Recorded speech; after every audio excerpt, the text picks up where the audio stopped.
যুক্তরাষ্ট্রের লস অ্যাঞ্জেলসে দাবানলের আগুনে সাধারণ মানুষের পাশাপাশি ক্ষতিগ্রস্ত হয়েছেন তারকারাও।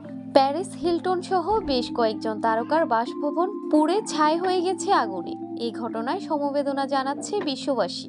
লস অ্যাঞ্জেলসে দাবানলের এমন ঘটনায় দুঃখ প্রকাশ করেছেন বাংলাদেশি তারকারাও। এই মুহূর্তে যুক্তরাষ্ট্রে অবস্থান করেছেন চিত্রনায়ক জায়েদ খান। সেখানকার পরিস্থিতি নিয়ে বেশ সবদ তিনি। শুক্রবার নিজের ভেরিফাইড ফেসবুকে যুক্তরাষ্ট্রের ক্যালিফোর্নিয়া দাবানলের কিছু ভয়াবহ দৃশ্য তুলে ধরেন জায়েদ। পাশাপাশি এই বিপর্যয়ের জন্য দোয়া প্রার্থনার আহ্বান করেন অভিনেতা। ক্যাপশনে তিনি লিখেছেন, প্রে ফর ক্যালিফোর্নিয়া ইউএসএ।